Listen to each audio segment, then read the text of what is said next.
All right, we are live. Greg, what is up, my friend? Are you ready Hey to man, trade? how are you?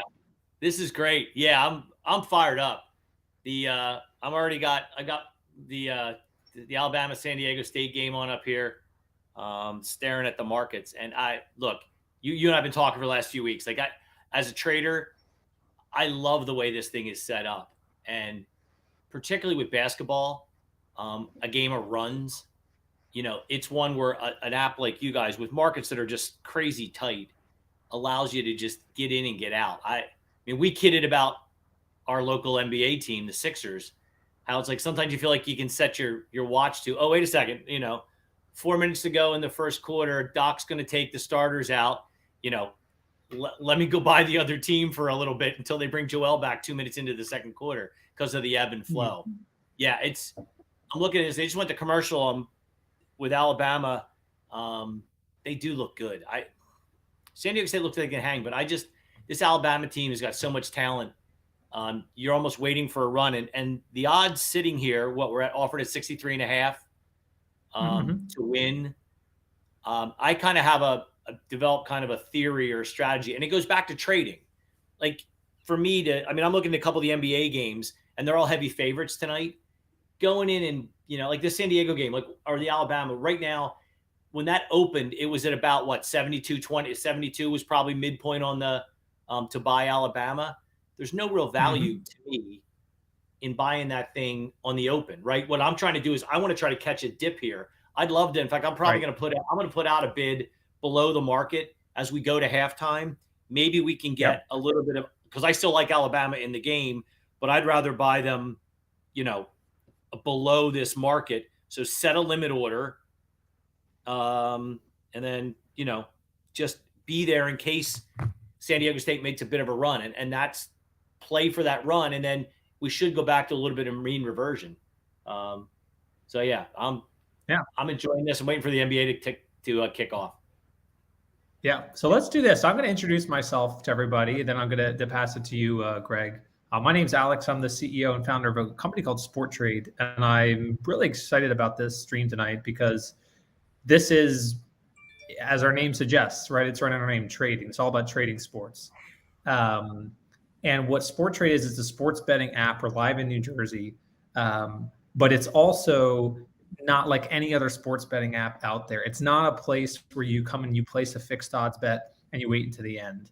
It unlocks everything that is incredible about day trading, placing bids and offers, being able to trade in and out of positions, going long and going short, managing risk. And the way that all works is you're buying and selling shares, sort of like a binary option on a sporting event. So we're looking here at the San Diego State Alabama game. This is the Sporttrade phone you see on the screen here. And these prices are just the probabilities. Because if I were to buy Alabama at 67.5, which is where it's offered, now it's 70, now back to 67. You can see these are live markets. It's either going to settle 100 and I'm going to win 33 bucks, or it's going to settle zero and I'm going to lose my 67 principal. And I have that ability to trade in and out. So that's a bit about me. That's a bit about our company. Would love, Greg, for you to kind of introduce yourself to the audience. Sure. My name is Greg McDermott. I am a market analyst over at Market Rebellion, and we're a company that's built around and built for traders, founded by and run by guys who have all traded on the floor. I was down on the Philly Stock Exchange as an options trader for 10 years, traded in the New York Mercantile Exchange and the crude oil pit, traded the American Stock Exchange. I love options. And I specifically run a room called the Rebel Pit. And in the Rebel Pit, it's just like Alex was saying, it's a day trading to maybe quick swing trading operation. You know, they kid about trades that could expire next week, and we all laugh, and they call them Greg leaps. Like, I don't care what happens next week. I'm trading today.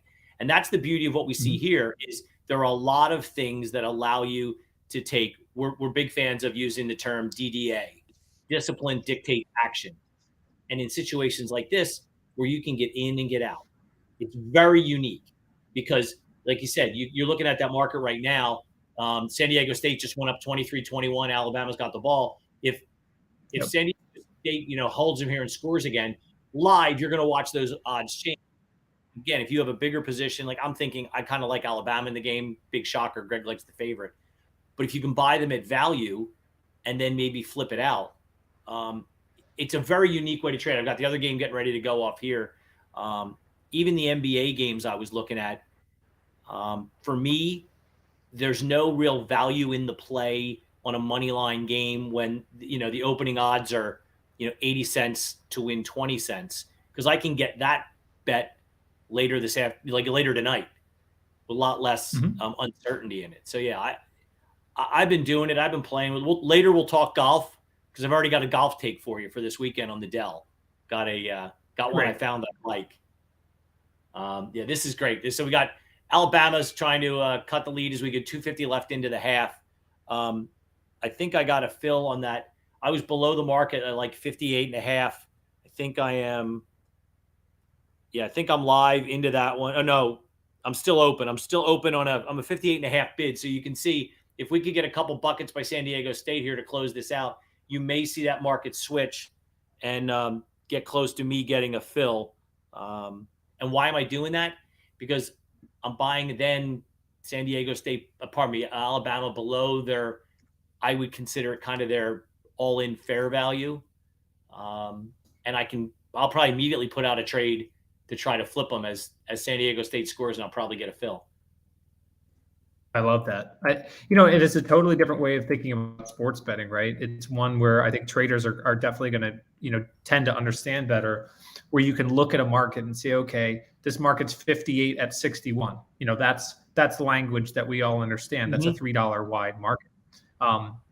And you don't have to, you've already jumped in and placed a limit order. The traditional sports betting, you kind of take the odds that are offered to you. And as we all know, those aren't great odds. This is a totally different, you could theoretically be the bookie. And we'll get into some more complex and interesting trading strategies in a bit. But I could see this market, it's 58 at 60.5 for Alabama to win. And you don't just have to trade the money line. That's so they're at about 59% chance of winning. You can come down here and trade spreads and totals. And I think we'll talk about this later, about how you can kind of use options trading strategies around particularly trading different strikes, because that's exactly what we have here. We have San Diego State plus 11.5, San Diego State plus 7.5, San Diego State plus 3.5. And you have those same kind of strategies that you could do in options trading. Yeah. In fact, I'm the bid on the demo. Like I'm that 58 bid. So we're looking for a little quick San Diego State bucket here as they push down, minute 25 to go, up 2. Just had a bad possession last time down. Didn't really get a very good look. But yeah, and we had talked about a couple of things, but the idea that you can get into this, and for me, trading against the spread can get to be a little like you need a little extra layer of being able to watch a game, money line, and catch a little bit of a run is a way that you can't do it on other books. You just can't. And I like the fact that you can be watching live, and you can have, and even if this gets a 58 bid, Phil, I'm probably going to put one out, figure out a number that I like a little bit below what was the opening line, and probably put that back out as an offer. Just try to catch the other side of it. And I roll down through those. You and I talked the other night about the idea of the spreads, right? And how you could, let's say you had San Diego State plus 11.5 and you bought it early. Maybe you didn't, but as an example, and let's say you bought that at 65. Again, I'm making up numbers. Well, then maybe you could sell it out at 88, and maybe then you go buy it back at, plus 3.5. You know what I mean? And stay in the trade, but you're taking some profits out. We call that, when we're trading options, we call that rolling an option. Buy a strike, it goes up, sell that one, buy the next one up, take profits, but stay in the trade. And this is a similar, or can be a similar. And we talked about it too, with the over-under was the other one you and I were speaking of, particularly the under. It would be difficult to do it with the over. But you can play different levels. Yeah. Yeah, I love that. What's going on in the game? San Diego State's up 28-25, 58 seconds to go. Alabama's got the ball with all their timeouts. They should probably go 2 for 1 here. They might want to hurry up. Okay, explain to me why they're not going faster when they can get a 2 for 1. So you just got your print. It looks like the last print there in Alabama was 58. So that had to be your 58. That was me. Yeah, so they cool. waited. Alabama, offensive foul. San Diego State gets the ball back, 33 seconds to go, up 5. So right now, the favorite in the game is San Diego State based on it's effectively a coin flip, even though they're up 5, San Diego State with the ball. But that puts us back to about the spread, which is why now it's about an even money trade. Timeout, going to timeout. The other game, Miami. So now here's a perfect example. Miami's off to a 7-2 lead, which means they're probably now a value. They've actually not. I see him at 22 at 25. Yeah, and I was looking at Houston. Same thing. That's for me. Looking at this game, if I want to bet Houston, likely at the end of the game, I'd be able to get them for about 75 cents, right? Towards the end of the game, winning, because normally, unless you get really close to the end, those numbers don't get above about 80 or 85 cents to the dollar. So for me, I wouldn't want to pay 75 cents, $75 here when I've got almost a full game left, when I know I could probably pay this with 6 minutes to go in the game and have a very good feel having watched the game, what's going on. I would much rather take a chance. If, again, same thing, could I bid 58, catch them with, Miami goes on a bit of a run. Houston just tied the game at 7. So to me, that's the way you can sort of play in and out. The over-under, I don't have a feel on the over-under for this one, but they've come out of the box. 14-4 is 64. 128-ish is the pace for the over-under, plus or minus. So it's right below that under 130. So they're almost right on that number. Over-under 130. So that's kind of the way they're pacing out right now. Probably not one I'd want to get. Fast start to the game. Yeah. Nobody's missed so far. Start. Wow. Yeah, they're feeling it. Houston's back up 10-9. Yes, I'm starting to. But see, this is what we're talking about, Alex. This is like, oh, wait a second. I'm starting to like that over a little bit. But the problem is 84 is not a lot of value. It's like, okay, well, do you go 50-50? And in fact, just for fun, I'm going to go do that. I'm going to go take out the offer on the over, if I can find it. Which over are you going to take? I'll take the one on the I'll take that the over 144.5. Now that they've gotten off to a big run. Actually, let me just bid it because I don't see an offer, and you don't want to. Yeah, I see 47.5 at 52. It just flashed. Okay, then and this is, by the way, as Greg does this, these are mimicking our real markets. So this gives you a real time view into what's happening. So now I see Greg 49 at 55.5. So that means, look, we've got a wide spread. Why is the spread wide? I just took out the offer. That was me taking out the offer. Great. So you're long from $52. That sounds right. Yeah. Yeah. I see a last print there of 52. Yeah. So okay. Let me just take this out. Yeah. So actually, for the moment, let me just take that out. Come on. And this is like, again, there's so many options here that it's like, I just. Now I see last print at $56. Market's 50 at 58.5. So as he's doing this, one of the cool things about Sporttrade is that it's a marketplace, right? So if you go on DraftKings and FanDuel and all these other sports betting apps, the spread is always the same. It's always a pretty crappy spread. On Sporttrade, you can kind of tell when the ball's moving versus when we're in a timeout or when there's a dead ball, because the market makers will actually go wider when there's more jump risk, right? And I know you guys talk about that all the time. When there's less jump risk, the markets get tighter and the markets get deeper. And so you, as a trader, it's just such an important piece of information to know about that you can take advantage of, as opposed to kind of DraftKings, FanDuel. You get the same 7% wide spread whether the game's at halftime or the ball is moving. Yeah, I mean, and look how tight these are. I mean, I'm looking at just the straight up win. You're 29-32.5 in Miami, Houston 67.5, 71. I mean, and one of the things we talked about that I really liked and you pointed out is the VIG. Talk to people about what what's the cost, we'll say, for them to do these Yeah. trades? Yeah. So a couple of things. So we obviously Sporttrade is a marketplace. And that means that we're matching buyers and sellers. That's our job. We are not the bookie. We're not the book. We're not holding risk.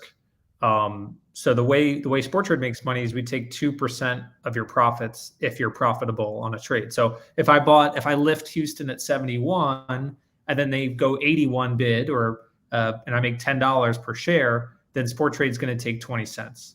So a very, very small commission compared to a sports book. And then market makers earn a spread by exactly that, the spread. And you can actually see here, Greg, I don't know if you put a bid or an offer in there, but this is a very tight market. We have 68 at 68.5 for Houston. Yeah, you know what? Is that you? I'm going to take out the offer. So I just took out the 68.5 offer. Oh, there's still size there. Yeah, that's kind of what I was looking for, is can I get a little bit of a play down? And again, we're just trying to put these trades on so people can see how what is your lean? What do you – I mean, we did that over-under on just the like, hey, real time, what's going on? I was able to multiply by 4 and by 2 relatively easily and come up with what's about our pacing for an over-under. And that sort of goes back to trading, because when I'm every day live in the market – you're watching the markets, and there are times when you'll see things and you're like, people will ask me like, Greg, why did you think, what did you see? And there's sometimes I don't know what I see, but if you're watching a game, and particularly like it's your favorite team, we were kidding about the Sixers. Like you can you get a rhythm with the way that they play, and watching these games, having watched a few of these teams a couple times and knowing basketball in general, you can get that same sort of ebb and flow. As you end towards a quarter, a half, or a quarter in the NBA. So those sort of things allow you to real time. And how many times has somebody on this been in a bet, right? They have, I don't know, they have Houston on the money line. And all of a sudden it's like, boy, it doesn't look very good. Well, tapping out's not particularly easy unless you just own shares. You just turn around and hit the bid and get the heck out, right? Exactly. Yep. And I tell people that all the time when we're trading, same thing, get out and then start over. That's the thing is, let's say I bought 68.5. It feels like it's going away.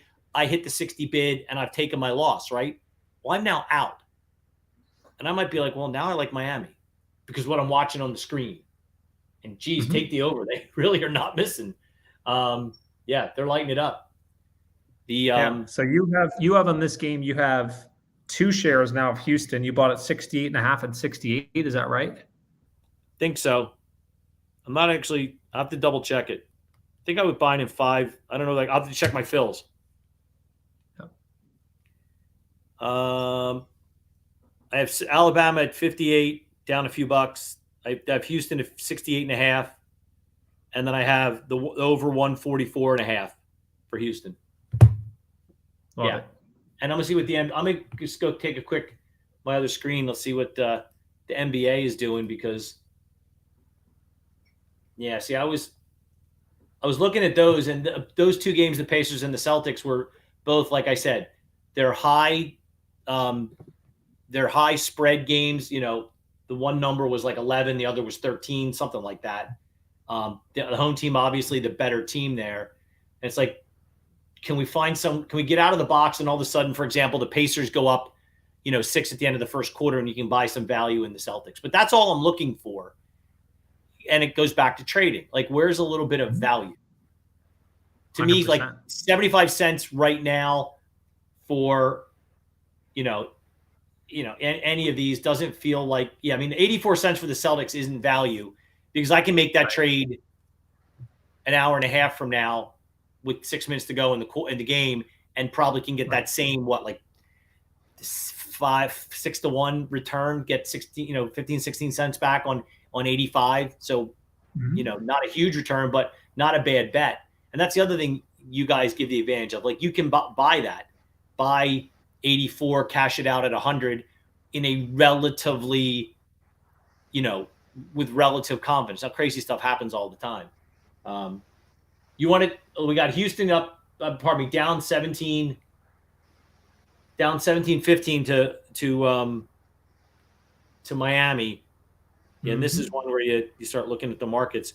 Anything you want to cover now I'll take a breath for a change. I don't do that very often. Sure. Let's yeah. So I'm Alex. I'm the CEO and founder of Sporttrade. We got Greg from Market Rebellion here, and we're trading sports. We got a couple of college basketball games that just went. We have Houston trails Miami 17-14, 12:08 left in the first, and we have at halftime San Diego State up 5 points. I think that game going into the start of the game, Greg, was about 75% for Alabama, and now they're down to 51 at 54. So this is an example, just like you're talking about, that pre-game, why pay $76 for Alabama when, look, it's March Madness. There's going to be a point at which they're lower than that, unless they just like if a company has, you put a limit order in a company, right? There's a probability that it's going to hit your limit price. It's not going to go off into the moon forever and ever. There's natural fluctuations in stock options, just like there are in these of sports events to occur. And that's what we're value trading between here. That trade. Like we got in at 58, and look, and I haven't put it out yet. I probably will. Like I'll probably put an offer out at like right around where it started, around 76. Well, making $18 on a $58 bet, 33% return, and then you can do something else. So yeah, exactly. It's for me, it's value, and it's, picking the winner is hard enough. I think you're giving yourself a little bit of advantage if you can get on here and try to find some value. And telling you one thing that, I'll preface it with your mileage may vary, void or prohibited, not available, ask in Hawaii, but the over feels like a pretty good. They're 34 into it, 68, 1. Yeah, I mean it's looking pretty solid as the game goes on. Hey, let's talk about. You want to talk golf a minute, because that one was really interesting. I thought. Yeah, let's do it. So golf, and I've got a specific one. I don't want to take us too far off. I actually was looking through the Dell this weekend's unique. It's a match play, and I looked at all the the favorites that we had. You know who I pulled up? Max Homa is on the bottom side of the bracket. He wouldn't have to get to Scotty Scheffler for 2 rounds. And he's playing a guy who's 50th in the world, whose name escapes me, Mackenzie maybe. But Homa, I bought him at 8, thinking that tomorrow, if he gets to the next round, there's then 8 guys left. So simple math says they're all worth 12.5. Now, the gravity is going to lean towards McIlroy and Scheffler and Rahm, right? That's reasonable. But crazy stuff happens in brackets, as we all know. So that just to me felt like kind of a value play. And the other thing I found, and we talked about this, I was on the app last weekend during the last 3 or 4 holes with Jordan Spieth riding that roller coaster, and it was amazing to watch the market switch.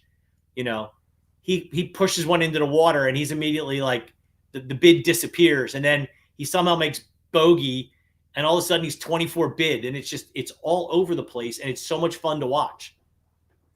Yep. And that's the idea. Like that's what Sporttrade allows you to do, is like, it allows you to say, I think this is going to happen next. Like you don't have to, it just unlocks a whole different way of thinking about sports betting, which is, you don't have to lock into a bet for 4 hours and ride and just sit there as the volatility happens. You can now play that volatility. And Jordan Spieth is a perfect example of a golfer that, drops a 30-footer for birdie, and, he's going to go up and hit his next tee shot, and, he's not so great off the tee. That's when you sell out. You can even go short at that point and say, what, I think Jordan Spieth's going to drop. And just like trading options, you go long and you can go short, and the profit is just the delta between where you sold and where you bought. I sold him when he pushed it into the water at like 21 or something, and then then of course he makes, then the market dies, and then he makes bogey, and it's like 24, and you're like, no, I actually sold him less than that. I think I sold him at like 12 because there were 2 guys ahead of him, 3 almost if you considered Fleetwood. And then he immediately makes bogey, and he's like 21 bid, and you're like, son of a gun. And then, then he pushed his second shot on 18 into the rough and couldn't make birdie to tie. But yeah, golf is one people would think, oh, golf boring. The exact opposite. It was awesome watching on a Sunday. Yeah.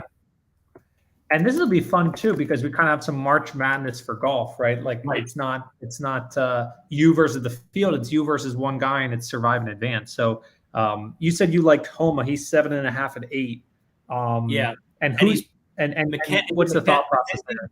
I'm trying to, well, the thought process was two. The guy he's playing is Hughes. I don't even know. I watch golf. I don't know the name. Mackenzie Hughes. I think he's a Canadian. Hughes. That's Mackenzie Hughes. Yeah. I mean, he's 50th on this ranking, playing against Homa. Right now, he did, and to me, if he got to the next one, yes, he does have to play Cantlay, who's a bit of a bother, but I'm more concerned about the top of the board, Scheffler and Rahm, and you wouldn't have to worry about Scheffler, if you could get past. From a value perspective, if you got past the next round and got past Cantlay, all of a sudden, yes, you're in the final four, and yeah, you're up against Scheffler, and that's no fun. But you probably could turn your 8 offer into a 15 bid and then get out. Like I wouldn't be playing Max Homa to win the whole thing, but maybe he's playing against a lower ranked player, and Cantlay's got to go against who? Is he going against Scotty Burns? I think so. Sure. Oh no, Adam Scott. He's got to play Adam Scott, who's So I just thought that looked like a little bit of value. The real play, you probably just go buy Scheffler and Rahm and go home, because those two guys are just. I want to be there to watch that match play on Sunday because that'll be fun. For sure. And that's when you get down to just two players, right? And it feels more like a basketball game. Yeah, no, much more like what we're watching here tonight. But yeah, I know. Let's go back to basketball, but that was just. People wouldn't think about golf, but I even saw on there. You guys have the Masters futures up there. If you're like, hey, let me get on Jordan Spieth because he's been playing well, or is this year that Justin Thomas wins, and the markets are tight, relatively reflective of what you would see at a sports book without the VIG or with minimal VIG, right? Yeah, and for golf particularly, this is a great differentiator. Like in every other sports book, you can only go long a golfer, and because you can now go short, and the spreads are so tight, you can make those smaller moves. Like, you know what? I think Fowler's going to lose his match today. Sell Fowler. I think Rahm's going to win his match today. Buy Rahm. And the market's so tight that as the offer goes up, the bid goes up as well. Right. And so you have an ability to kind of profit off those changes in pricing, and that's really exciting. Yeah, I really, the idea, and again, I know from a psychological standpoint, people have a tough time sometimes getting their head around being short. It's like it's sort of, I always kid. It's like when you get short something and it goes down and you make money. It's like rooting for the Death Star, against Luke Skywalker, and it's like, no, it's not like that. It's just money. But you're right. If you're like, hey, I don't believe in pick a golfer. And, even like you picked up like Rory, he's playing great. But if you feel like you've seen him play a couple holes, maybe his bid drops to 12, sell him down, right? Just sell it. And as much as you're like, I think this guy can win. And before anybody thinks that they can go through, because I already went through this with Alex, but they all eventually midpoint out to just about 100. So you can't go selling everybody to 105 or 110. And because I already thought of that. Me well enough. I like that. And I like that way of thinking where you could try and do that. You may not be able to do that obviously all at the same time, but it is a strategy to try to get there and create what's called in sports betting, like $110 book, right? So you're short all the players, you've collected $110 of premium, but you only have to pay out 100 for whoever wins, and you keep the $10. So that's definitely more of an advanced kind of trading feature. And again, something you can only do on Sporttrade. Yeah, we used to, there's a thing when you're trading and it's called trading a box. I won't bore you with the details, but it's the box, a $5 box, $5 is worth $5. And the running joke's always, and we've had it on our webinars and stuff. I'll be like, look, I'm 480 bid at 520. Like I'll buy your $5 box for 480. I'll sell it at 520 all day long for the same reason. It's a guarantee. It's a layup. But yeah, you could even do it with the NCAA if you chose. And we talked about that where like right now, could you sell Miami at their high for the future? Cause they're up, was it 5 or 6 on Houston right now? Like, could you sell them and then Houston wins the game and sell Houston and create value over what it was to open the games because of the movement intra-game? Like that to me that's the sort of thing you guys that's where someone who likes to trade will find this unbelievably enjoyable. Yeah, no, that's where, that's where the excitement is. And I think a lot of our customers are aware of trading. And I think what's so exciting about this stream is that it's not people from sports betting coming into trading. It's people from trading coming into sports betting.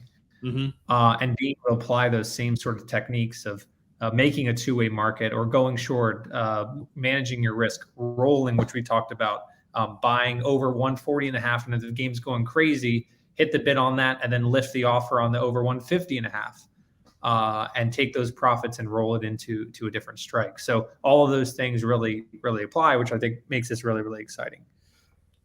I mean, to me, that's what I like. I mean, I'm sitting here looking at all these things. Like both games are, well, no, we're coming back from halftime.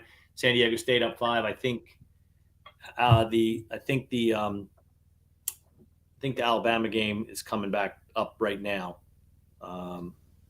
This, and again, they've really come out of the blocks firing in the Houston game.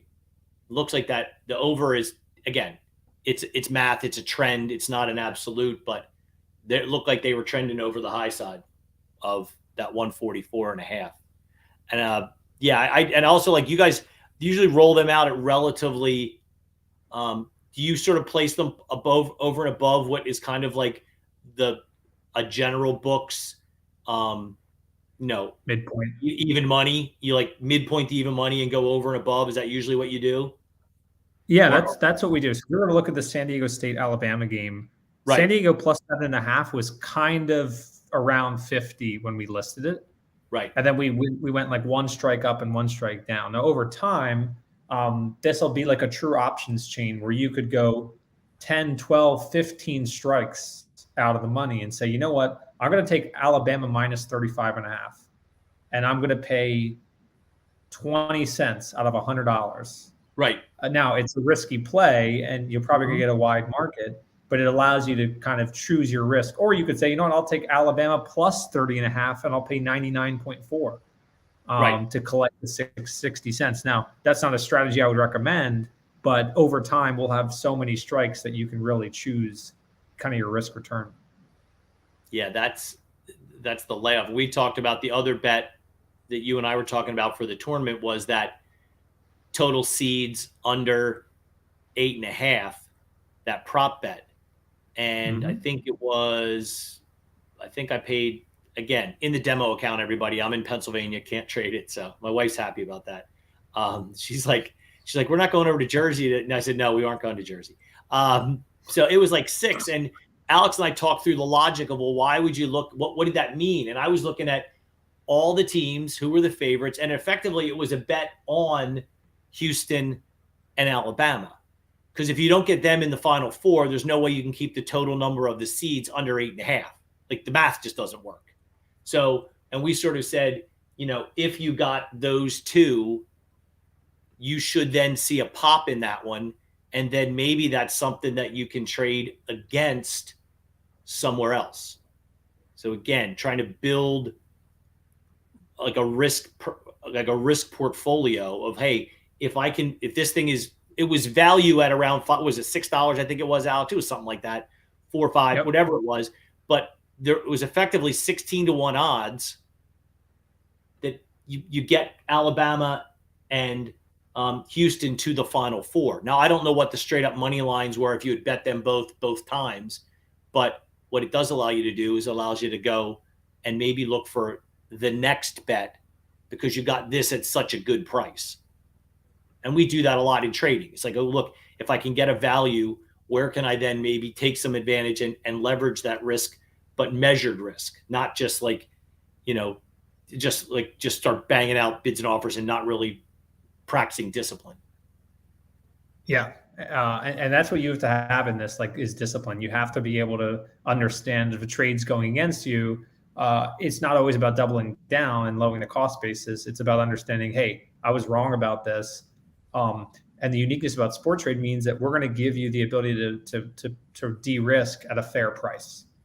And if anyone out there's ever bet on a sports book, if you feel like a bet's going against you, it's a $100 bet, the cash out's $30, right? When it should be 45. Right. So you have that safety net to know you're like, okay, well, if I put $1,000 trade on, and I don't like it, and it goes down to 800, I can get out. And so I know my risk going in versus on the sports book, there's no guarantee that there's going to be any cash out offer. So you're like, well, I better be comfortable losing this whole 1,000 because I don't know if there's going to be a bid at some point later. And that's what sports books can do. They can just pull the bid, keep the offer, let people keep coming into the bet, and not let them get out. I think we call that a cockroach motel, right? You can get in, but you can't get out. Yeah, we've had that. I mean, I've had people do this version of it for options trading. I've had friends that have done it gambling, and again, look, we've all done it. It's like, wow, in this example, wow, if I liked Houston at 68, I gotta love them at 48, right? And that's not the right answer. Right. That's the wrong answer. So many things have changed. Yeah. I think that's an interesting concept too. Like when you find market resistance, like you can have confidence in a trade, but sometimes you have to listen to the market. And if you lift an offer and the offer comes down once, okay. If an offer comes down again, you kind of have to relook at things and say, what did I miss? What did I miss that the market didn't miss? And have that discipline to know, like, you know what, I was wrong about this one. And before I get my face totally ripped out, let me get out and start over again. And I think that's a concept you talk about, is like, sometimes you got to start with a blank slate. Yeah. We talk about, one of my theories when I talk about trading and talk to people is like, look, getting out of a trade, just taking it off, is rarely the worst thing you can do. Just get out, start over. And to your other point, I tell people all the time, people go in with a preconceived notion. For example, Alabama's going to win, right? So, and I tell people, I think this stock is going to go up or go down. And it's very simple. Trade what you see, not what you think. And I think that's a really hard concept. It sounds very simple, but it's really not. But once you take away your bias, like San Diego State's holding this lead. And the other advantage is, and you start thinking about is, like, I think bought that Alabama at like 58. You only need them to win, right? It's not like I need them to win by 6. I haven't bet the spread. It's a money line trade. It's a different mindset where you really only need, and those actually at the end of the game, like if this thing goes down, I hope everybody watches on their app. Like it's awesome at the end of the game. And that Michigan State, Kansas State game, I was watching it live on my phone. It's crazy. It was really awesome to watch. Yeah. Absolutely. Like Miami's up two with 5 minutes to go. So they're on pace for, that's 3 is 49. Yeah. They're on pace for 145 or so. So they're on pace to hit that top over. They've scored 60 points with 5 minutes to go. So in that Houston-Miami game, I don't see the stats on their shooting, but I would imagine haven't seen a lot of balls banging off the rim at that pace. Yeah. Considering that the Alabama-San Diego State game's 30-30 with 17 minutes to go. And I think San Diego State was 46 bid at halftime, and now they're 23 bid. And there you go. So now the markets realize, okay, Alabama's woken up. Maybe San Diego State had their run. And, you may have had your opportunity there to buy out San Diego State. Now they're down to 22 bid. Now you got to watch out, because this is a trade that can move very quickly against you based on the offensive prowess of Alabama. And sometimes you kind of have to realize. Yeah. Yeah. Now I'm going to put all of my 5 shares that I had. I'm going to slide them out on the offer. Just inside of the offer, I'm going to tighten the market up to 78.5. And it looks like it probably just got taken out of the offer. Yes, you did. So we bought them at 68.5. and we sold him. Has it gotten filled yet? Should have gotten filled. Yeah, I think he got filled. I'm just trying to. I'm now going back trying to look through the trade to see. I didn't get him at 68. We got him less than that. We bought Alabama at 58.5. We sold him at 78.5. So we're out of the trade. So that was, would have been $20. But now if things change, maybe San Diego State gets on a run. Or maybe it's one where at the end of the night you say, like you said, you wouldn't do 99 to win 100, but maybe you're willing with 6 minutes to go to pay 88 to win 100. You know what I mean? Yep. Maybe.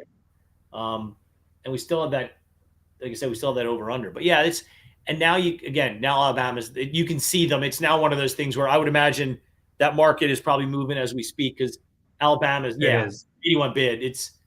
Everyone's like, okay, wait a second. The better team is now, we've gotten their attention and they just got dunked on. And now this thing, it could be Katie bar the door. They're going to take out that 85.5 offer pretty soon. Somebody's going to. Even though they're only up 4, as dynamic as this can be. Yeah. And again, it's one of those things where if the game is flipped, then there's no real downside risk to Alabama. But San Diego State's a team that's losing, and Alabama has the ability to kind of run this team out of the gym. And so if you're looking at the more stable side of the market, maybe, the bid side for Alabama, as opposed to the bid side for San Diego State, that thing could drop from 14.5 bid to 6.5 in another 30 seconds. And that's when you where you can do that. Like you said, you could actually just go sell that. You could play that side of the trade. Say, yep. And what are you thinking there? You're thinking, okay, I'm going to sell it down 14.5. I'm an 8.5 bid. I'm trying to make 6. And I'm pretty confident they're not going to win the game. Now, again, things happen, but that's sort of the overriding factor is I'm going to try to sell them from 14.5 to 6.5 or 5.5, whatever you decide.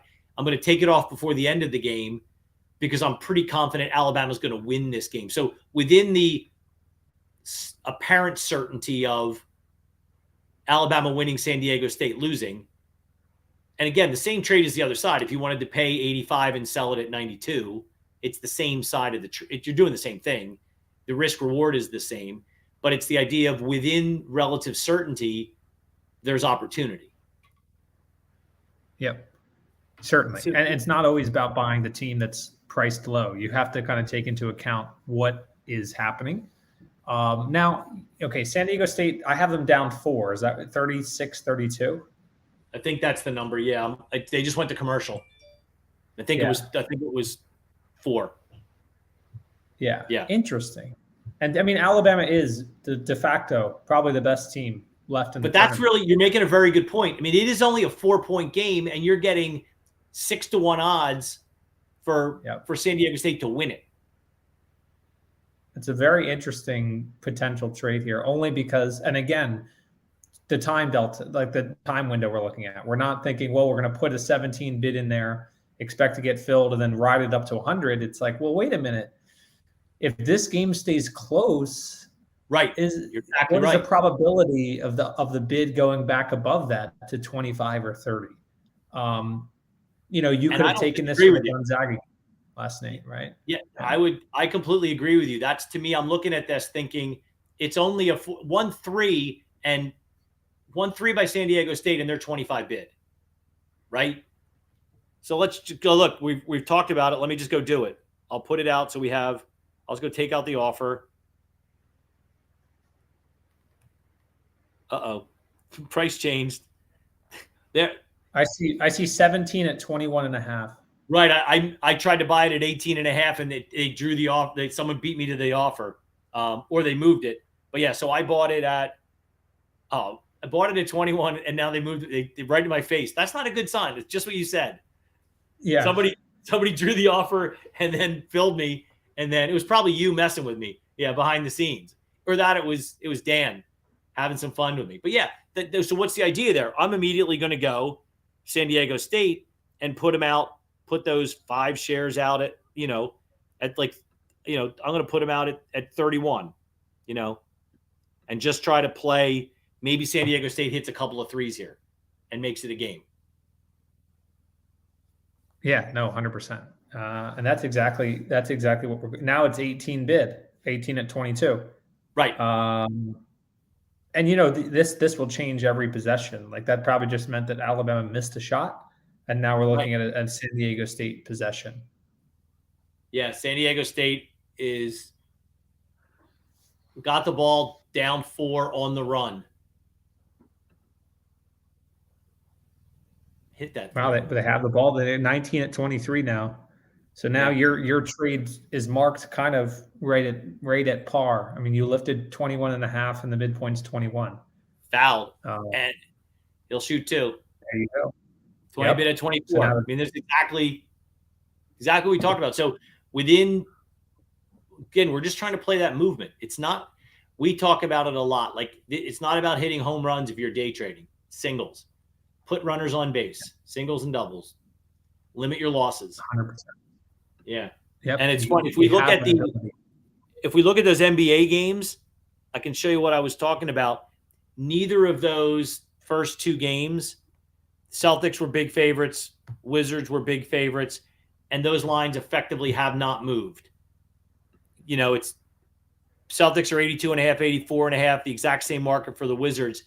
There was no value in buying them early. Nothing's happened. Click your session is timed out thingamajigger. But yeah, so for those NBAs, I don't switch the NBA, but I'm just telling you, I'm looking at it. We haven't gotten any play back. Where do we go with San Diego State? I'm just trying to bring that one back up. You've got it up there. They're 20 at 24 still. Yeah. Is that what you see? 20 at 24? Yeah. And the thing about San Diego State, the thing about San Diego State is that, and having watched them play more than once, these are a bunch of guys that are not afraid. Like sometimes you'll see these games where you'll see guys get on the court and you're like, oh, these guys don't think they should be here. These guys at San Diego State believe they should be here. And the longer they hang around, the better that bid's going to be.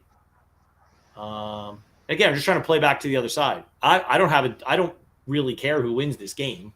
I didn't go to either school. I don't have, nobody I know goes to either of these schools. Just looking for a good game. And geez, this Miami Houston game there's 2 minutes to go. We're going to be if he hits this jumper, we're at 73 points already with 2 minutes to go in the half on that 144.5 over under. That's probably bid up. Let's see what that is. Yeah, no, this game's now trending back down total wise. The over, it just went out of the market. But the initial 50-50 strike was over 134.5. That's 14.5 at 19.5. So that's really plummeted, especially since the second half has started. The pace has started to slow down here, I think.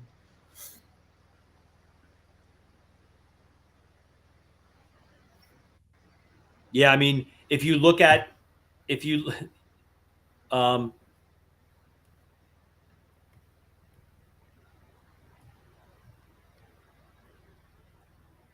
remember we talked about that Houston, the over under at 144.5 that we bought it at like 50, was it 54, 56, something like that? It was something like that. You bought it 54.5, I think. Yeah. It just showed 77 bid and I just banged it out. I sold it. Yep, that's it. I see it last 77.5 bid and I sold it. That's a brilliant trade because now it's 76.5 offer. Really good.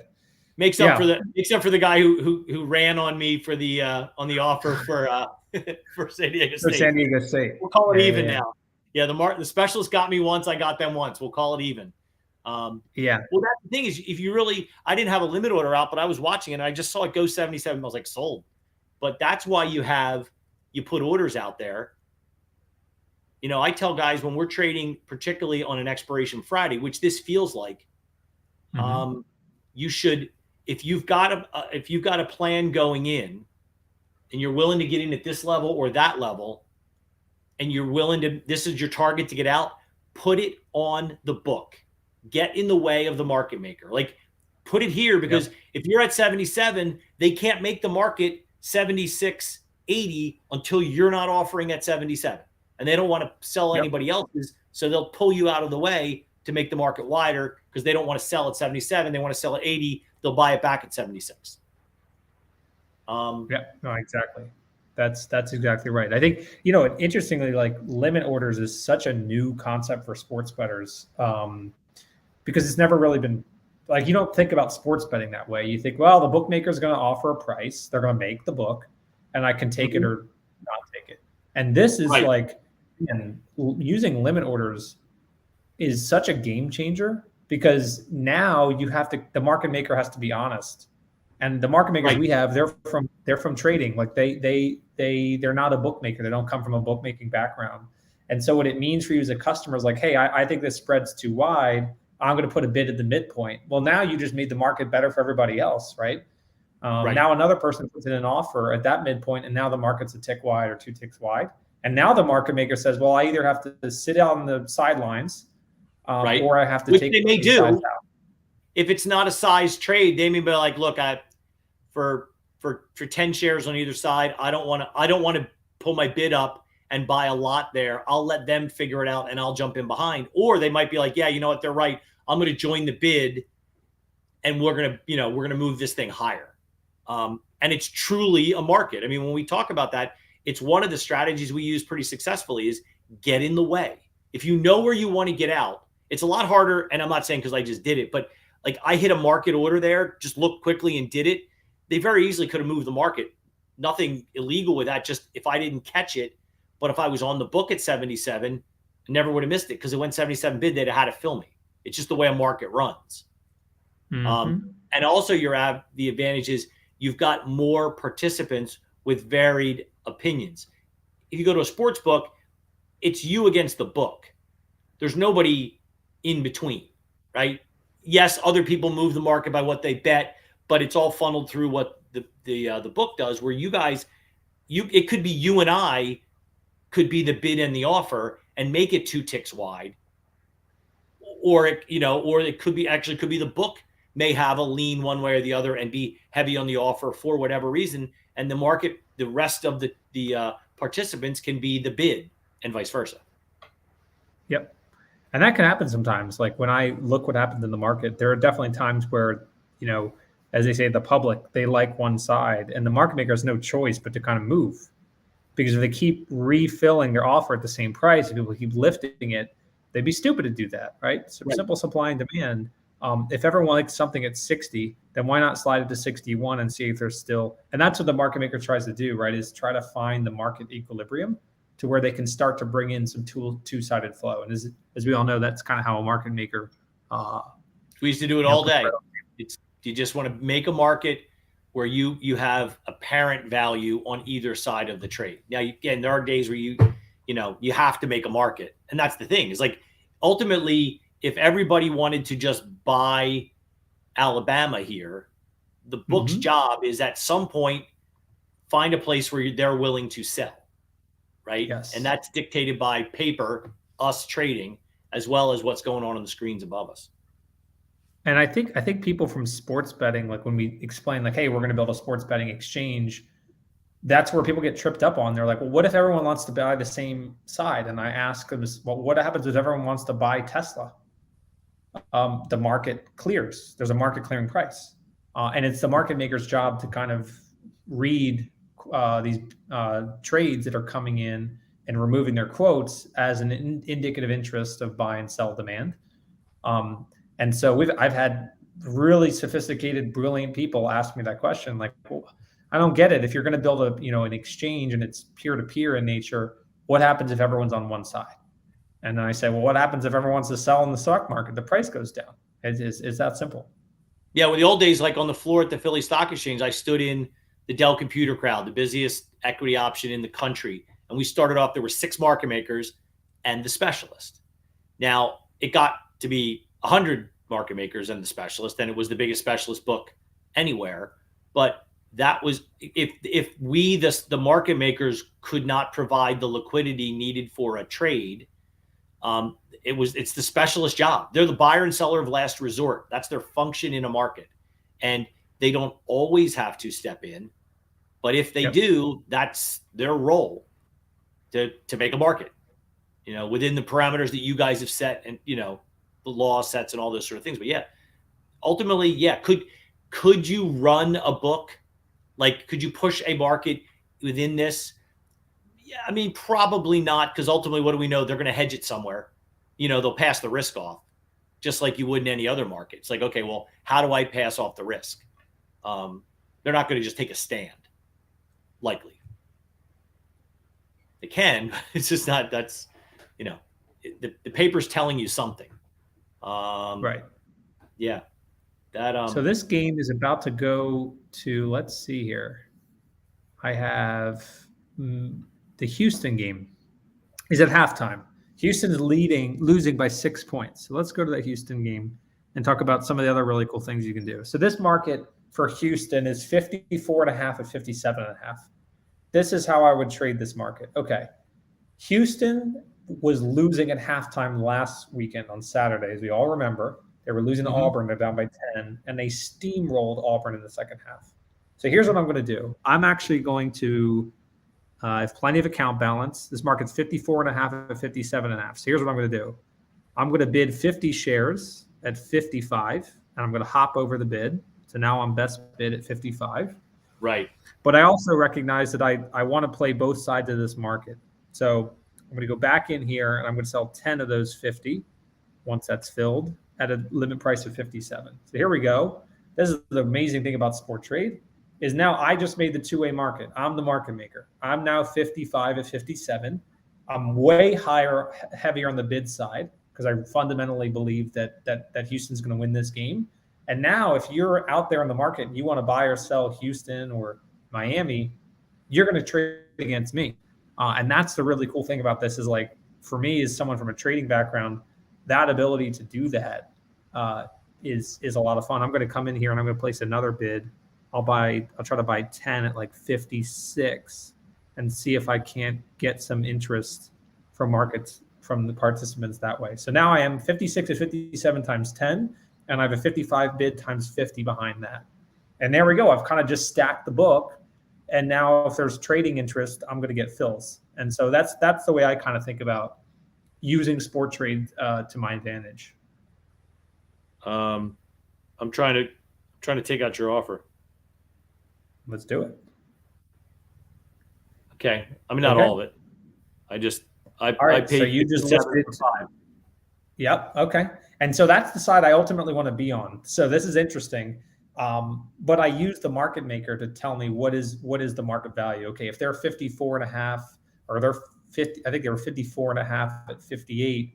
Then if I can be 57 offer, okay, I might be happy with that trade. I want to get out of it. I don't want to be on Houston here, but I'm not, I put that offer there. So, I'm happy with the trade. So you're long Houston, you're long 5 from 57. I'm short 5 from 57. And this is where we talk about that 0 to 100. I'm risking 215. You can win 215. You're risking about 285. I can win 285. And this goes back to our original conversation when we started the day, where Houston was what, about 73 bid, probably something like that. So there wasn't value, in my opinion, without any game being played, to take them at 73 to maybe make 27. I was waiting for this sort of a move where it's like, okay, they've come back in. I've now seen half a game. Not only has time passed, but I've actually seen how they're playing. You know what I mean? Like, you get a feel for it. And now I got to buy them below where I would have bought them without any. And that's what most of the times happens when you're trading a game. Right? You got to make a decision before you see the ball go in the air. It's like, you're not even sure who's singing the national anthem, and you got to make a bet. Well, now we've seen them sing the national anthem. We know who's, has anyone gotten injured?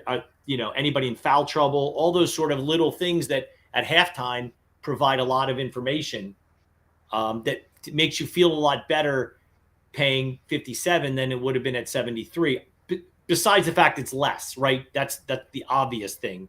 But if they were up big, I'd feel better about paying 73 now than I would have before the game started, just because I've only got half a game of risk. And now I've only got 11 minutes of risk. But Alabama's down 9 here. Like, they're down 9 with in their game. They're down 9 with 12 minutes to go. Actually, they're down 7. But yeah, the Houston game, to me, it feels like that feels reasonable about where we are right now. Mm-hmm. Yep. So they're 56.5, 57 over there. I'm short 5, you're long 5 Houston from 57.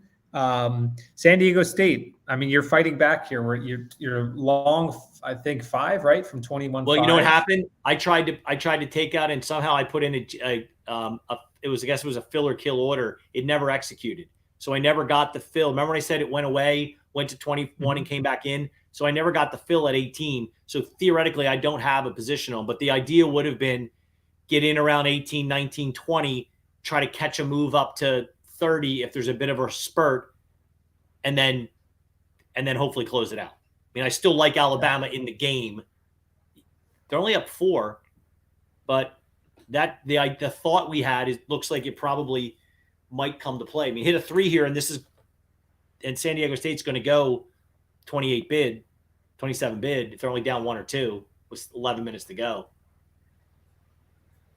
We have someone in the audience bought San Diego State early, bought them at $35, and in this screenshot they were 45 bid. I hope they sold. So do I, because they are 19 at 23. I think that's another interesting thing. Like when we try to explain this product, like we are in the sports betting space, and I think the way sports betting has been designed by the incumbent operators is that cashing out is looked at as not having conviction in your original bet. Cashing out is looked at as being a bit of a wuss. Yeah. And I think in trading, that's not at all the case, right? It's completely different. It's like, no. I want to be able to control my risk. I don't actually think that San Diego State's going to win this game. I'm going to bid 20. I'm going to get filled, and they're going to be 30 bid. I'm going to sell it. And it's a totally different way of thinking about sports betting.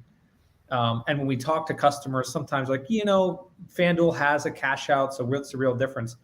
What's the real difference? With their markets being so wide, they could be a 20 at 30 market. Well, try trading at a 20 at 30 market. Like, you just can't. The market has to move so far one way or the other for you to make money. And in that case, it probably doesn't make sense to cash out because you're crossing this super wide chasm that is the bookmaker spread. You're giving up so much in VIG in that you're almost better. Well, I might as well just stay in it as opposed to dumping it. Where this is, I mean, there's been opportunities in both of these relatively close games.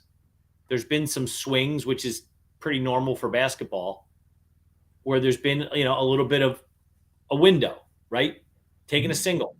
You can, flip $10 per share, $6 per share, depending on how much you had at risk. Some people also forget to go back at percentages. Like if you paid 20 right now for 23 for San Diego State and you sold it at 30, right? That's 30% return on your money. How long it's actually offered at 19?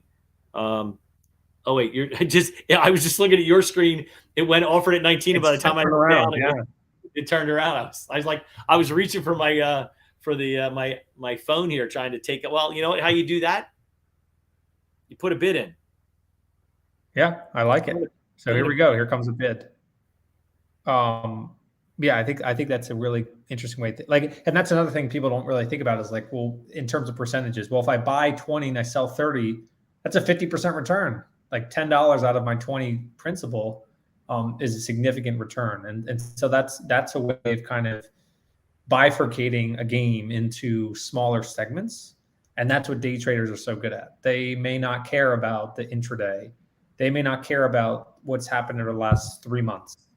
they're looking at, well, what do I think is going to happen today? What do I think is going to happen in the next hour?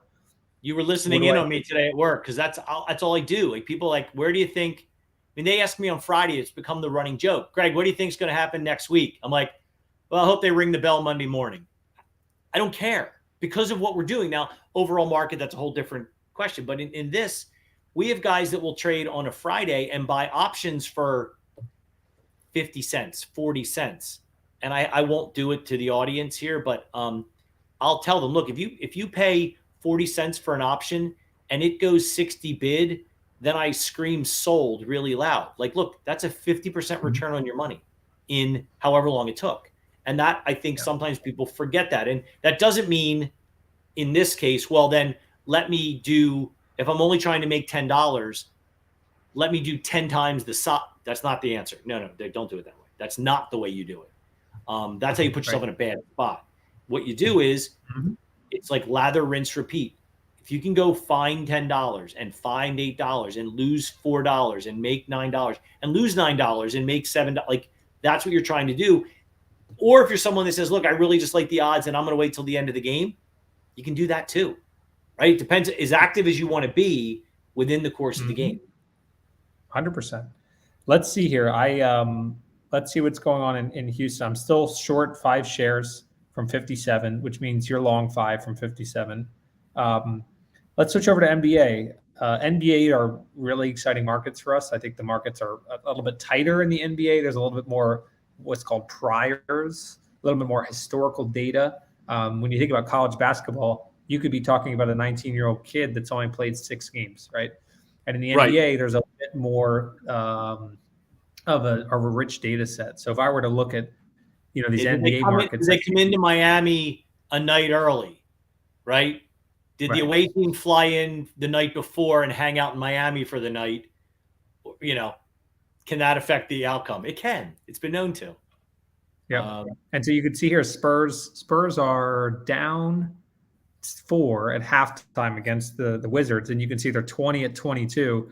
And if you click and look at the depth of the market, over 100 shares on both sides.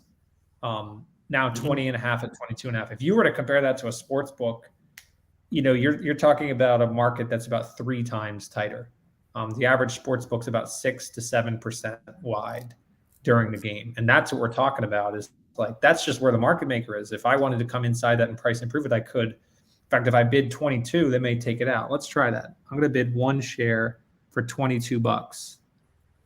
So now I am 1 bid, 22 bid times 1, and boom, I just got taken out. And now the offer's 22. I'm happy. I didn't get run over. Offers right at 22.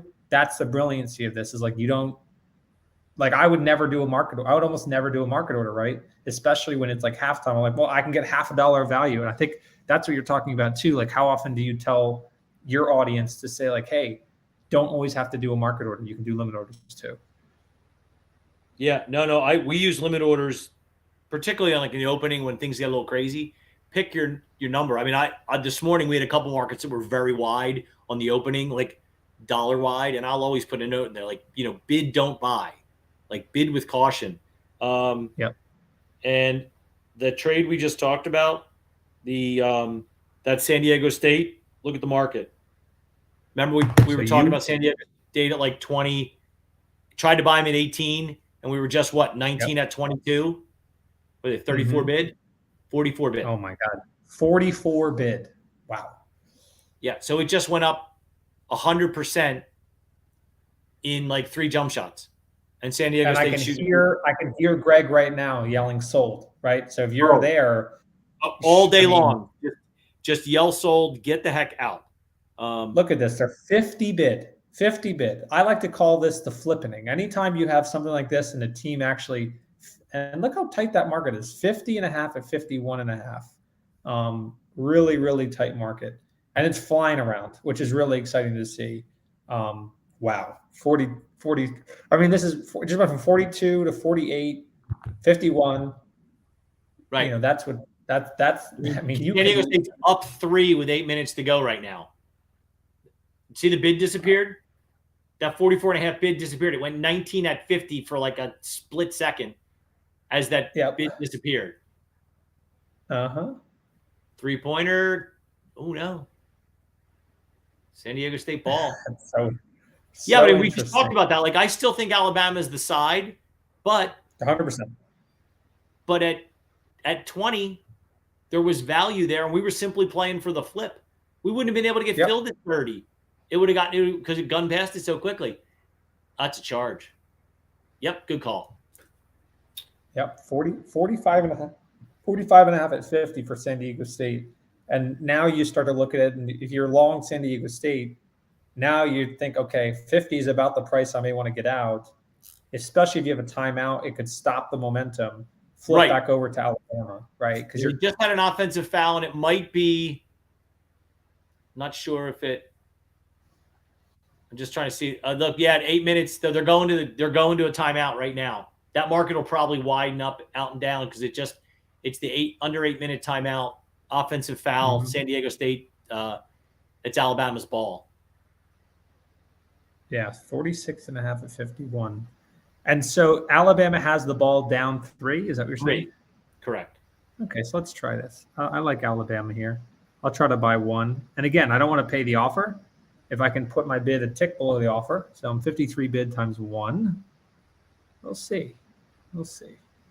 Why pay 53 and a half if you could pay 53? And again, the bet I'm making here is like, well, Alabama is not going to go to the moon for 53 and a half. I think there's still a lot of volatility left here.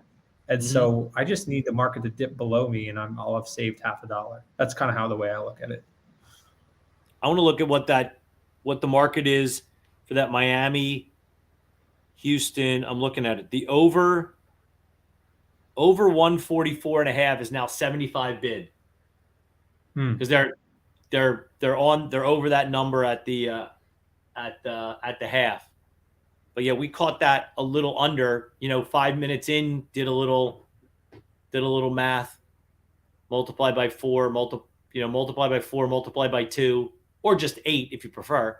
And then, where are we about pacing for? And you can see they were sort of on a run.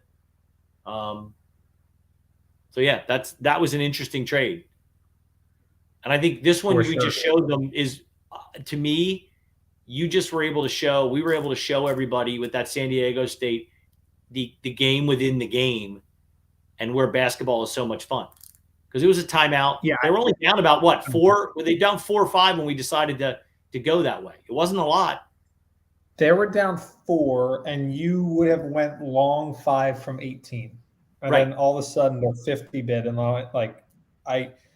that's the thing. Like, you're talking about a few I don't know. I wasn't watching the markets for the UCLA game last night, but I'm thinking to myself, oh my gosh. I mean, UCLA had to be 2 at 3 with about 1:20 left. They're down 6, and Gonzaga's got the ball, and they haven't scored in 11 minutes. Had not scored a field goal in 11 minutes. Before that, it was looking really good, and Gonzaga was down 8. And the way that game swung, I mean, you really got to look out, and it's a lot like options, right? The closer you get to expiry, the more things are going to move, because the underlying moves are going to matter so much more. Yeah, once you go over, above or below the strike, what happens is if you're a call and you go above the strike, or if you have a put and it goes below the strike, the extrinsic or time value gets minimized very, very quickly, and you start moving very close to dollar for dollar down on a put or dollar for dollar up on a call. So yeah, and you see those extreme moves where on a Tuesday, there's time value left that mitigates the delta or the tracking of the movement for the option price and the underlying. It's not as impactful, but this is it. Alabama's got the ball down 3 with 7.5 minutes, 7:50 to go. I got filled. I'm at 53 bid. I got filled on the long one from 53. Yeah, and again, this is the side I think I ultimately want to be on. I think that Alabama's probably the best team left in the tournament. And so I'm happy with this side. I just feel like there's less downside risk here. There's more downside risk on San Diego State, because, again, San Diego State goes on a run, scores a 3, forces a turnover, scores a quick 2. Yeah, Alabama's going to go down to 20. If Alabama does that, they're about to do that right now, because they just forced a turnover and they got the ball back. incredible. Other way. Sorry, I'm watching the game. There we go. This is so making now the I'm call. 50. I love it. I lifted 53. Now the market's 53 bid, so I'm happy with where I'm sitting. Right. Yeah, happy with where I'm You sitting. have an offer out there? Did you put an offer out? I didn't put an offer out yet. I think I'm going to wait for this. I actually think that, okay, if I'm actually trading this game right now, I'm at 53. If this market drops down to like 45, I'd be interested in buying one more. So that's what I'm going to do. I'm going to offer to buy. I'm going to bid to buy one more. Do it quickly. They just scored. Hurry up. There we go. 45 bid. So I just put a 46 bid in there. Down one. And I lifted the grab offer. So this is the psychology of it, where at 50-50, I'm much more willing to be on the Alabama side of it, getting value at this. If I can have either of them at 50-50, I'd rather have Alabama. Yep. Doesn't mean they're going to win. San Diego State just went up 3. It's amazing what good guards will do for you. And, you know, for like thinking about the difference between this and sports betting, if I wanted to do that on DraftKings, or like the delay that they put on your order is so long that what tends to happen is that the prices will change. So think about if you were trading options, Greg, and you said, I like this market 40 at 41, I'm going to lift 41. And then your order was delayed for 10 seconds. And then the market maker says, no, I'm 42 offer now. Right? Like that. Of course, the markets don't work that way. That's criminal. That's right. The way sports books work right now. And the amazing thing about this is like, hey, I have a trade I like, I'm in. I have a trade that I want to get out of, I'm out. And there's no delay that kind of sits between me and doing that. And that's a differentiator. Up 5. Watch this. San Diego State's up 5. Market's really wide right now, which means, okay. I was just going to say, I'd probably be about 40 bid. Yep. You got to think that if San Diego State's up 5, interesting. You think the coach is going to let him play, or do you think we have a timeout coming? Like where's their potential? Yeah. There's a foul on the play on a loose ball. San Diego State guy went for the grab against Alabama, baseline out of bounds, 5:39 to go. Alabama with the ball down 5. And they're 40 at 42 right now. Yeah, I was just thinking what you were thinking. I was like, do you buy some Alabama here and try to flip them out at 60 once they go up 1 and they go to the under 4 timeout? Yeah, I'm thinking about it, but I also think to your point, managing your risk. I already have 2. Right, exactly. 49. Right. Yeah, the only open one I've got is I'm still long Houston down a little bit. Yeah, I don't have any other ones out. But yeah, so the Alabama just missed their free throws. San Diego State ball up 5 minutes to go. 5.5 minutes to go. Houston's interesting. Houston's down? Wow, Houston's down 11. Yeah. Wow. I had my two-way market in there. You lifted my 57. I get hit on 56 and then hit on 55. And so now I'm along 55 shares at 55.09. So again, I like Houston. I just think it's such an explosive team. Mm-hmm. The second half just started. Right. Is it I don't hate this trip. Is it the under 16 timeout, I guess? Because I'm looking at the screen, it's timed out. Alabama just scored. They're down 3. Alabama just scored. Okay, so yeah, 40 at 41. See, that's a nice tight market. I like that. It gives me confidence as a trader to know that there's going to be that tight market for me, which allows me it gives me the confidence to place a bet, because I know, like, okay, there's going to be a tight market for me there. And I can tell you, as someone that is a sports bettor, my volume would be so much higher if I had the confidence to know that there was a fair market behind these venues, and they're just not. And that's what makes it really tough, is like, okay, well, I kind of have a feeling that this is what's going to happen next, but I really don't want to place all this risk because I know I'm getting my face ripped off if I cross the spread. Versus right here, like, look at this, 40 at 40.5. Like, our tick size is 50 cents. It doesn't get any narrower than that. Watch it coming out. Alabama San Diego State just hit a 3 up 8. pardon me, up 6, foul, shooting free throws, 4 to go. They're down 6, shooting 2. Yeah, it's always I always tell people, like, we really concentrate on, like, where are we getting out? People don't think about that. And you're talking about what we call in the market, and you probably call it slippage. Like, the slippage is heavy when if you're looking at this and thinking, like, oh, great, I'm long Alabama here at, say, 41, and you go to turn and hit that 40 bid, and, like, all of a sudden, oh, wait a second, it's 30 bid. You're like, you were just 40 bid. You can't go 30 at 40 and a half on me. I just was trying to get out of the trade. Exactly. Like you said, it makes you more willing to, and we see it in the options market. I'll look for opportunities and I'll see a chart pattern that I like or some opportunity. And then I'll go to the options market and they're 2 bid at 4.5. I'm like, well, thanks for nothing. Yeah. I can go trade Tesla and it's 5 cents wide, right? I can go trade Tesla as much as I could want to trade 5 cents wide. Why would I want to trade your stock? That's an offensive foul. Oh, they didn't call it. Wow.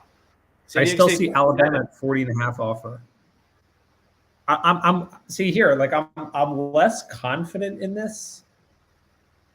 Down 7, 4 minutes left. So here's what we're going to do here. Wow.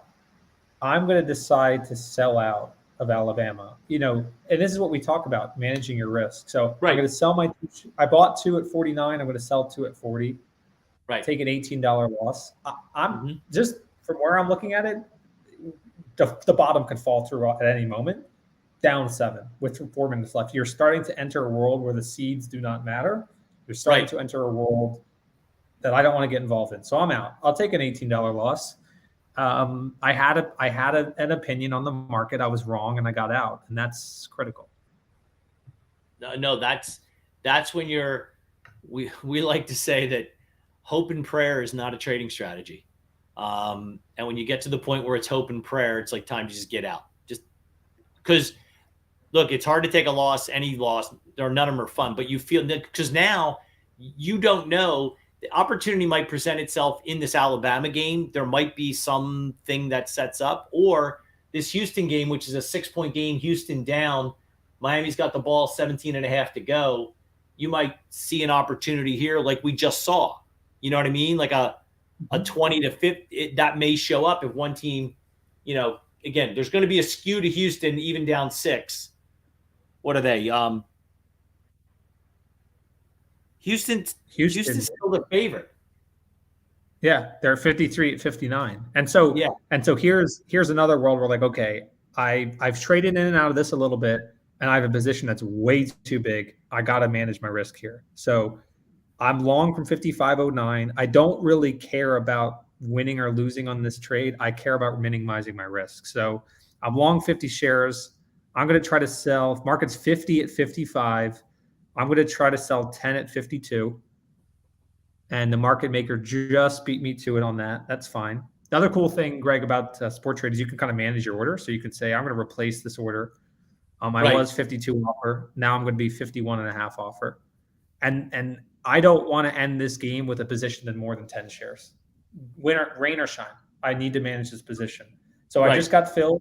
I just sold 10 at that 51.5 number, and I'm managing my risk. It's okay. I don't have to win this trade. I was happy originally with the price, and now the team's down over 10 points in the second half. And the cool thing is we'll show you. I just did the same because again, paper account for me, but I had bought 5. I bought 10. Remember, I had 5 and then you offered 5, so I bought 5 more. I just sold out of 5 of them at a loss, hit the 50 bid. Alabama's on the run here with the ball, hit a 3. Come on. Nope. Bricked it off the front. There goes Miami. Yeah, remember I lifted 1 Spurs from 22. I don't really care about this at all, and I don't have the time to pay attention. So I'm gonna hit the bid. Just made $9. Going back to this Houston game, 50 at 50.5. Love to see how tight that market is. Still need to manage my risk. I'm gonna try to sell 10 more, and I'm gonna try to put it a tick above the offer. So market's 50 at 50.5. I'm trying to sell 10 at 51. Same idea. Alabama fouled shooting 2 free throws. You're probably going to get filled. Let's see. And Alabama. probably Houston. I apologize, Houston. Houston. Yep. San Diego State's putting Alabama out of their misery here. 62-53. Wow. Which means the 8.5 seed total under 8.5 goes away. Mm-hmm. That bet's a loser. Because San Diego State's putting it to them. Up 7 with the ball, 3:23 to go. Yep. I'm going to head into our prod environment here and see what that Alabama pricing is. Yeah, Alabama's 8.5, 4 at 8 in prod. We have a lot of rambunctious traders here in our UAT environment making big markets. So I wanted to see what it is in prod, and that's there you go. Alabama's 5 at 8.5. Man, am I happy I sold at 40. Yeah, I'm wondering whether mine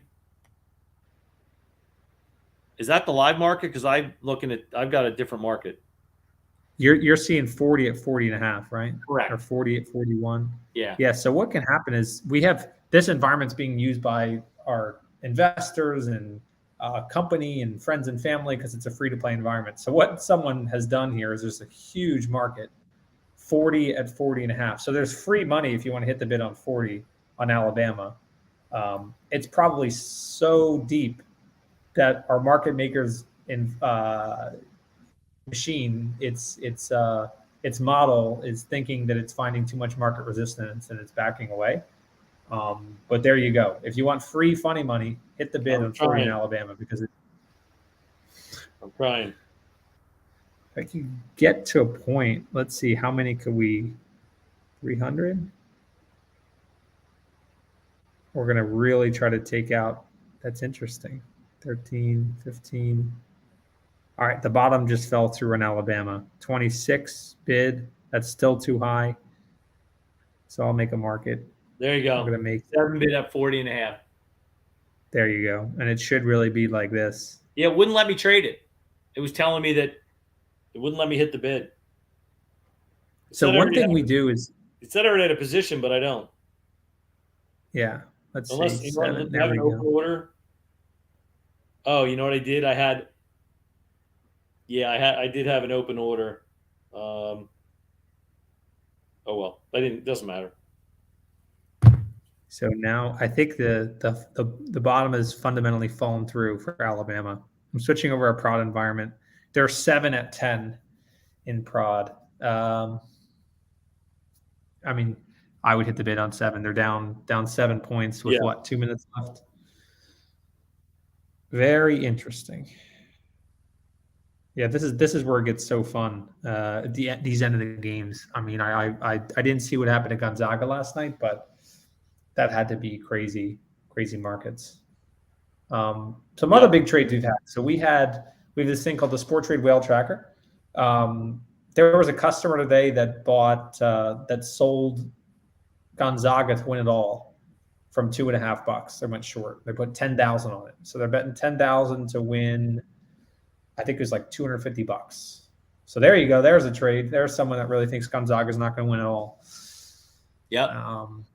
That's an interesting trade. Not a trade for me. But no, I'm not that side of the market guy. You're betting on a near sure thing, but of course, Gonzaga gets into the final and they're 40 bid. You're in big trouble. Yes, you are sweating that one out. It's hard to hedge the other side of that. I mean, that's a difficult one to hedge if they get to the finals, unless you just want to let it ride.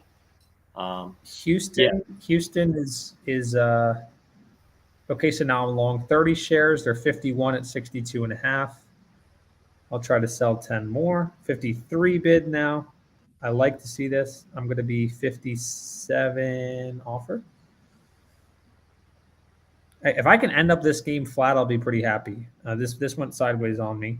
And again, a totally different way to think about sports betting, right? Like you just can't think like this. You can't do this on any of the regular operator sites. Right. You're kind of locked into a trade. And you can find a way that works for you. You know what I mean? Like you're like, hey, wait, I'm a guy who likes to play the counter trend, or those later game scenarios where I might be able to pick up value like we did, with San Diego State. He was there. And we saw it. It was what, 14-18. And they're now probably 65 bid. Yeah, it says here. I've put in a 57 offer. I think that just got filled. Yep. One of the cool things on Sporttrade is you can click on a de-risk trade, and we'll show you what your P&L was for the de-risk, which I think is pretty cool.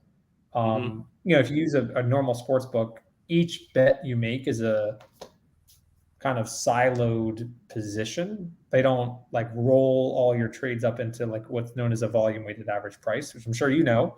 Sporttrade is the only place that does that. So you can go long, go short, go long, go short, and we will show you, hey, you've made 11 trades, you've lost $43.18 on your realized trades, and you're up $38.18 on your unrealized position. That's pretty cool to have that one view into your trading. Yeah. Does it do that in the portfolio? I'm gonna have to find that. I just haven't. So if you click portfolio, right, you can see all of your open positions. Then you click on, let's say, Houston, and then you see there's your open. If you have an open position, got it. Yeah, you're right. I'm sorry. Yeah, you're right. Your total realized profits from however many trades. Okay, cool. Yep.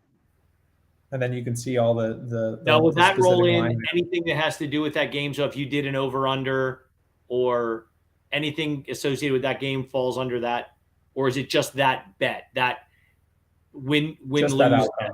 Yeah. So if I went to the other trade, it would tell you the over/under that we hit on.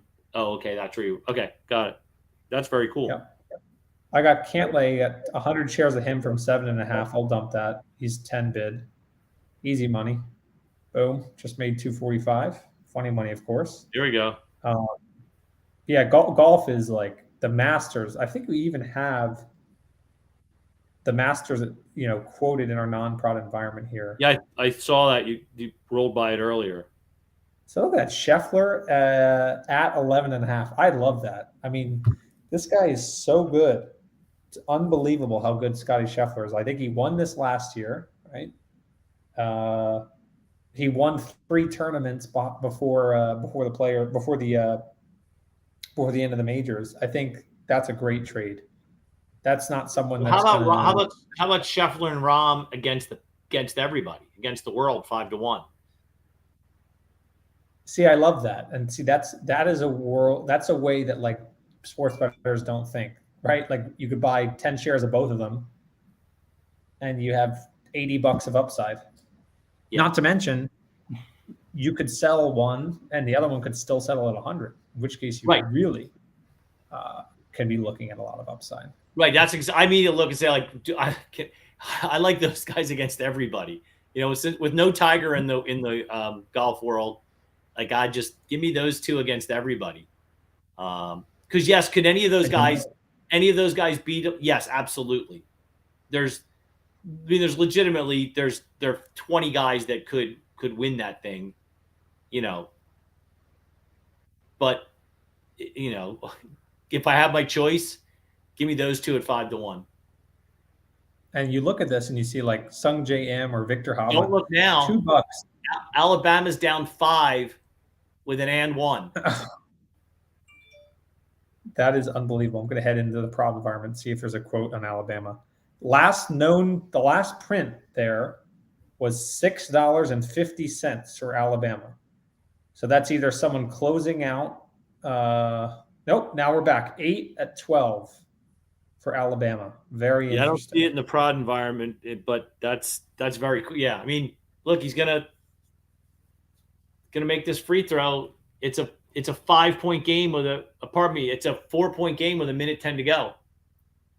That's crazy unbelievable. Stuff happens. And this is so cool. And again, we at Sporttrade, we have no affiliation with our market makers. We're just an exchange, right? But I just think it's so cool that there's a quote there, and there's you could buy 50 shares, 60 shares on either side. I think that's pretty dang cool. If I go to a sports book and I would open one, I don't even think they'd be offering this game anymore. San Diego State just had to call timeout, could barely get the ball over. 17 seconds to go on the shot clock, up 4 with the ball. Timeout. And $8 just printed. So maybe that someone bought 6 and sold 8. Who knows? That's another unique difference. Man or woman after my own heart.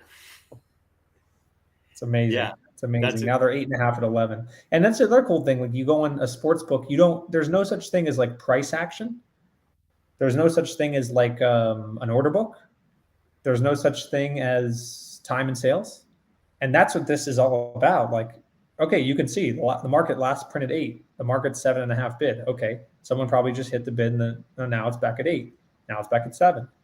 It's a really cool thing to be able to do, and that's information that if you're a trader is very helpful to know. Like, okay, I'm going to look at this market. It's 7 and 11, but let's say it was 7 and 11, and the offer was only for 1, and the bid was for 200. Oh, okay, that may tell me something about which way I think the market's going to go. There could be more resistance in the near term on the bid side than on the offer side.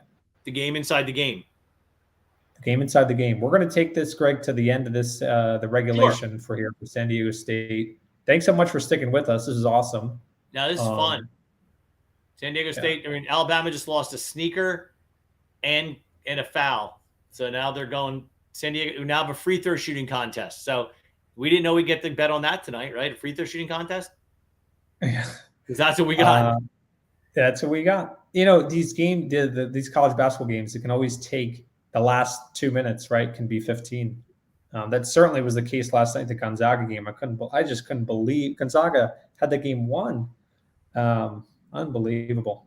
Let's see. Houston is 26.5 at 31. Wow, look at that size. 165 lots on both sides. That is, in options trading, I think that you're probably used to seeing that. In sports betting, you just don't see anywhere near that size. If I were to go into DraftKings right now live and try to bet, let's do it. Let's go on DraftKings and try to bet up that Houston game. And we'll give you an idea of how bad that pricing is. Here we go. I am going to log in. Let's see. Log in. There we go.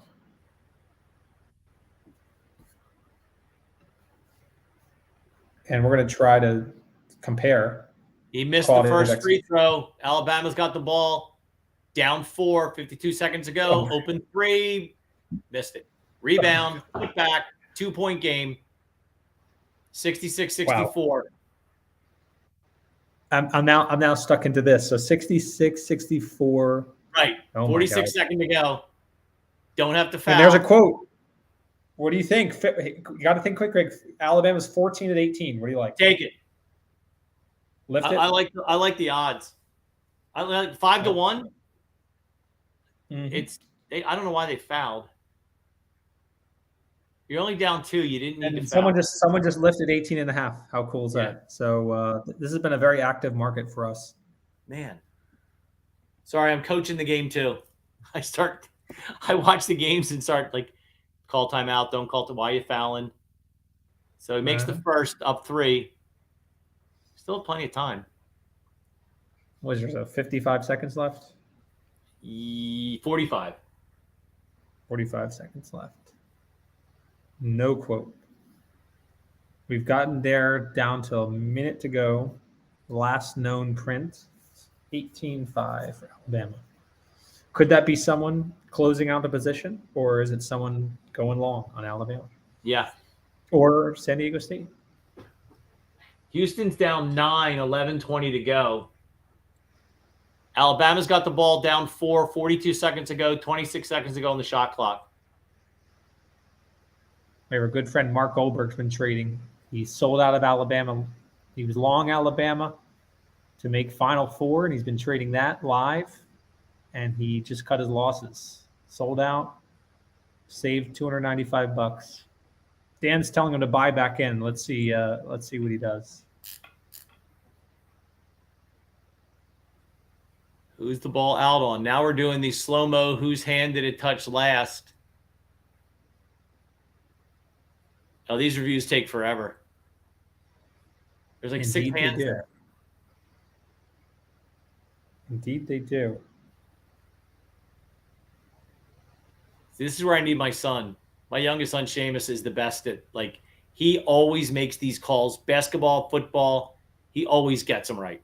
He should, when he graduates college, I think he should probably go work in the booth for the NBA or the NFL because he's, let me see, who has this one?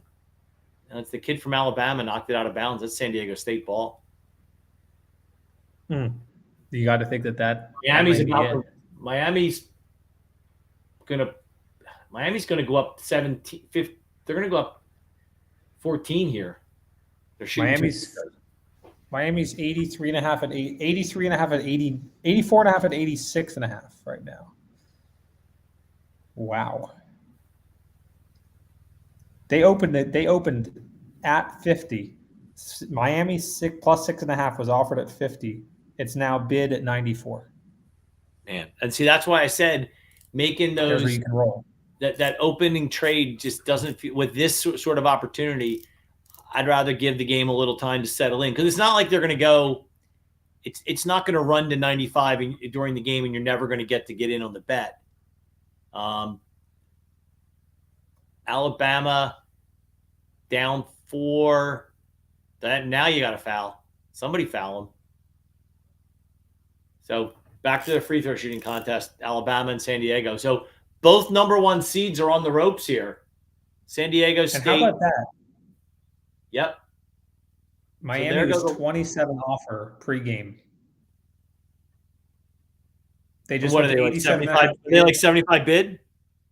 91 bid. Wow. See, that's what we have someone at Sporttrade here who likes to say, nothing good happens after 90. Meaning, if you were long from 27 and now it's 91 bid, what do you gain by holding this to 100? There's going to be fluctuations. It's now 93 bid. Get out. Right. Take the money off the table. Take a deep breath and really think about whether you want to. Basically, at that point, do you really want to risk $93 to make 7? Because that's what you're doing. Forget about that. Like you're risking $93. Like you now have a $93 bet, regardless of where you bought it. Missed the second free throw, down 5, 22 seconds, goes right to the hole, blocked. This game's over. San Diego State's going to win. Unbelievable. Yeah, I think that I like that phrase. Like, nothing good happens after 3 a.m. You know what I mean? Like, same idea. It's just there's no reason to hang around with that yet. Alabama's going to put this one away. Pardon me. San Diego State's going to put this away. They would great block, really great block. Wow.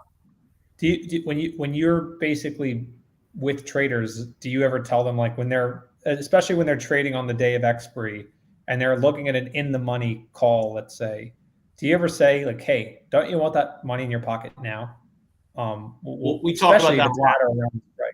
We really try to trade at the money or just slightly in the money options. And I'm a very big believer, we call it rolling, take the profit, roll up, stay in the trade, or just get out. Like I just have no problem with just get out, take the profit, leave some on the table, because nobody buys the bottom and sells the top. If they tell you they do, they're not telling you the truth. Right. They just aren't. I know guys like that. They're like, never. Whoa. Guy tried to do like an awesome dunk and like fell out of what they call timeout. They fall out of bounds. Like he pulled it up. Guy from San Diego State. He's going to try to do the dunk and they stop. Is that game now official? There's 7 seconds left. San Diego State up 7. No quote whatsoever. There's a quote. It's Alabama's at $50. Yeah. I don't think that's a good bet. That would be bad. The game has officially ended. Wow. Well, Greg, that was amazing. That was so much fun. We're going to do this more. This is trading meets betting in a way that I think is just going to unlock so many people's imagination on what this really means, that this tool's out there. So thanks so much for joining us. This is a lot of fun. Hey man, it was my pleasure. Thanks to you and everybody. Thank Dan for me. I'll be talking to you guys soon. Absolutely. Have a great night.